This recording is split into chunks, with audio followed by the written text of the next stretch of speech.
Honourable justice Gavai గారు, విశ్వనాథన్ గారు ఒక చక్కని తీర్పుని ఇచ్చారు. ముఖ్యమంత్రి గారు కూడా ఆయన అభినందనలు ఆ తీర్పు పట్ల హర్షం వ్యక్తం చేశారు. ఆ తీర్పు ఏమన్నారు అంటే, అందరికీ కూడా మరి ఎటువంటి కామెంట్లు చేయడానికి అవకాశం లేకుండా ఒక రాష్ట్ర ప్రభుత్వమే నియమించింది అంటే అది ఇండిపెండెంట్ ఏజెన్సీ అయినప్పటికీ కూడా మరి రాష్ట్ర ప్రభుత్వం పోలీసులు వాళ్ళ విలువని మరి గత ప్రభుత్వంలో చాలా దారుణంగా పోగొట్టుకున్నారు. సో మరి అందుకని బహుశా అయ్యుండొచ్చు ఒక మంచి తీర్పుని. సుప్రీంకోర్టు ఏ తీర్పు ఇచ్చినా మంచిగానే ఉంటుంది.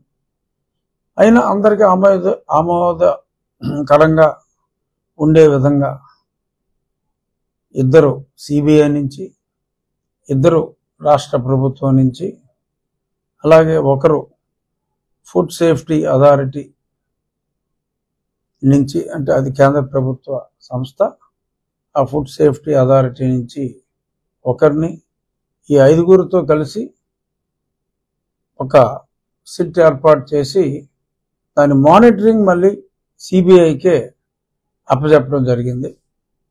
సిబిఐలో మేబీ ఒక జాయింట్ డైరెక్టర్కో లేకపోతే సిబిఐ డైరెక్టర్ కూడా పర్సనల్గా మానిటర్ చేయమని చెప్పచ్చు. బట్ ఏదైనా ఈ కల్తీ అనేది ఏ స్థాయిలో జరిగింది, ఎప్పుడు జరిగింది, జరిగిందా లేదా అనే దాని మీద కూలంకషంగా, కాకపోతే సమయం పట్టొచ్చు. ఎందుకంటే అంత ఈజీగా అంటే ఎంతోమంది సాక్షులతో మాట్లాడాల్సి వస్తుంది. సో ఇవన్నీ ఉంటాయి కాబట్టి మనం సుబ్రహ్మణ్య స్వామి గారు కూడా ఏదో ట్వీట్ ఇచ్చారు, వీళ్ళ రిపోర్ట్లన్నీ వచ్చే వరకు మనం వెయిట్ చేయాలి అని. ఎందుకంటే ఆయనే ముందు సుప్రీంకోర్టుని అప్రోచ్ అయింది. ఆయనతో పాటు ఆయన స్నేహితుడైన మాజీ చైర్మన్, ప్రస్తుత ఎంపీ సుబ్బారెడ్డి, ఇంకెవరో పత్రిక ఎడిటర్, వీళ్ళందరూ కూడా యాడ్ అవ్వటం జరిగింది. సుబ్బారెడ్డి గారు తన పొలిటికల్ ఐడెంటిటీని చెప్పకుండా కేవలం ఏదో ఉట్టుట్టి సుబ్బారెడ్డిగా మరి ఆయన చెప్పినందువల్ల కోర్టు అంటే అక్షంతలు, అంటే సాక్షి భాషలో చెప్పాలంటే అక్షంతలు వేసినట్టు, మామూలుగా అయితే కోర్టు మందలించినట్టుగా మనం భావించవచ్చు. ఎందుకంటే పూర్తి ఐడెంటిటీని ఎందుకు ఈ రాజకీయ నాయకులందరూ కూడా ఇటువంటి వివాదాలు క్రియేట్ చేస్తారు అని చెప్పి మరి సుబ్బారెడ్డి గారికి రైట్గా అన్నట్టుగా మరి కొందరు భావిస్తున్నారు. ఏదేమైనా అద్భుతం. ప్రజలు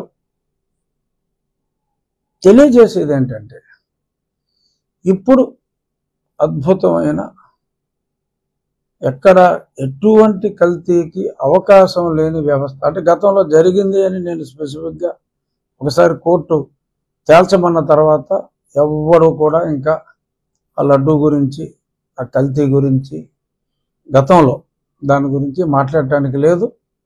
నిజ నిర్ధారణకి ఒకటి కమిటీ వేసిన తర్వాత, ముఖ్యమంత్రి గారు ఆహ్వానించిన తర్వాత ఆ సంగతి వదిలేద్దాం, మర్చిపోదాం. ఇప్పుడు ఫుల్ ప్రూఫ్ సిస్టమ్ ఉంది. గతంలో ఉందా లేదా అని నేను మాట్లాడతాను, ఉండుండొచ్చు.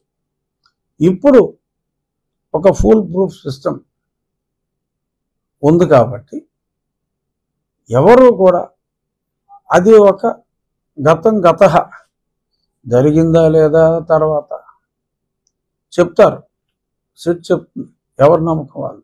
కానీ ఇప్పుడు ఉన్న సిస్టంలో ఎవరు కూడా ఎటువంటి ఆలోచన పెట్టుకోవద్దు. ప్రశస్తమైన ఆవు నెయ్యితోనే ఈ లడ్డు అనేది తయారు చేయబడుతుంది. రాబోయే రోజుల్లో తప్పకుండా భక్తులకు, మరి గతంలో లడ్డు గురించి మనం మాట్లాడుకోకూడదు, అది సుప్రీంకోర్టు కమిటీ వేసింది కాబట్టి అని మళ్ళీ చెప్తూ మిగిలిన విషయాలు మాట్లాడుకోవచ్చు. మరి గతంలో మరి చాలామంది భక్తులు విపరీతంగా ఆ రూమ్ రెంట్లు పెంచేయటం ఈ అన్నిటి మీద కూడా మరి గతంలో కాలినడకన తిరుమల వెళ్తే వారికి ఇమీడియట్గా ఆ 300 రూపాయల లైన్లో వాళ్ళని పంపించడం జరిగేది. మరి కరోనా టైంలో మరి దాన్ని ఆపారు, అంతే కదా, కరోనా టైంలోనే ఆపారు కదా.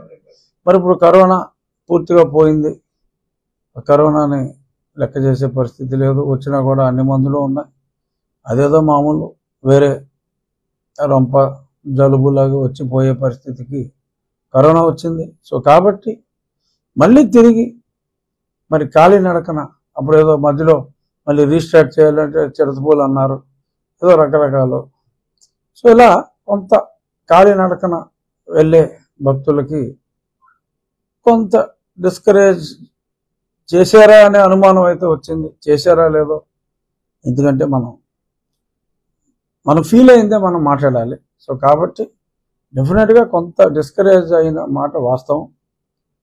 సో కాబట్టి మళ్ళీ తిరిగి మరి నూతనంగా మరి కొత్త కమిటీ కూడా మరి చంద్రబాబు నాయుడు గారు దసరాలు మొదలైనవి కాబట్టి దసరా తర్వాత వేయచ్చు, అందరూ 4 రోజుల క్రితం కాసేపట్లో వచ్చేస్తుంది, కూసేపట్లో వచ్చేస్తుంది అన్నారు. మరి ఈ వ్యవహారం ఇలా ఉన్నప్పుడు కొంత ఆలస్యం అయిండొచ్చు. బట్ డెఫినెట్గా ప్రజాభిష్టం మేరకు కాలినడకన వచ్చే భక్తులకి ప్రయారిటీ ఇవ్వాలి. మరి ఆ గతంలో ఉన్న విధానాన్నే మరి పునరుద్ధరిస్తారు. భక్తులకు మరిన్ని సౌకర్యాలు కలిగించటం, మరి కేవలం భక్తి తప్ప మరి ధనవంతులు కాని వాళ్ళు దర్శించుకోలేని పరిస్థితి కూడా ఉండకూడదు. వాళ్ళందరినీ కూడా మరి దైవ దర్శనం త్వరితగతిన అయ్యేలాగా, ఒకవేళ ఆలస్యం అయితే మరి వారికి చక్కటి వసతి ఉండేలాగా ఇటువంటి చర్యలన్నీ కూడా మరి ఇప్పుడు ఉన్న ప్రభుత్వం భగవంతుణ్ణి భక్తునికి దరిచేర్చే ప్రభుత్వం కాబట్టి తప్పకుండా రాబోయే రోజుల్లో కొత్త పాలకవర్గం వచ్చిన పిదప ముఖ్యమంత్రి గారు కూడా మరి ఆ ప్రాంతవాసి, ఆయన పర్సనల్ ఇంట్రెస్ట్ ఉంటుంది. సో భక్తులకు, హిందువులకు మంచి దర్శన భాగ్యం, డబ్బులు మిగిలితే గుళ్ళోనే వేసేస్తారు, నిలువు దోపిడీ సమర్పిస్తారు. సో కాబట్టి సపరేట్గా దోచుకోవాల్సిన అవసరం ఏమాత్రం లేదు. వాళ్ళు వచ్చేదే నిలువు దోపిడీ ఇవ్వటానికి. మనం చూడవలసిందల్లా వీళ్ళు బయట దొంగలు దోపిడీకి గురి కాకుండా ఆ కొండ మీద పోలీసు వ్యవస్థ, పిల్లల్ని ఎత్తుకుపోయే వాళ్ళు, ఆ పిక్ పాకెట్ వాళ్ళు, ఇలాంటి వాళ్ళని నిర్మూలించడానికి చక్కటి పోలీసు వ్యవస్థ ఉండాలి. వాళ్ళని మనం దోచుకోకూడదు, దొంగలను దోచుకోనివ్వకూడదు, మనం దోచుకోకూడదు. వారికి తోచింది దేవుడికి వారే సమర్పిస్తారు అనే కాన్సెప్ట్తో డెఫినెట్గా రాబోయే పాలకవర్గం వెళ్తుంది. ఇందులో ఎటువంటి సందేహం లేదు.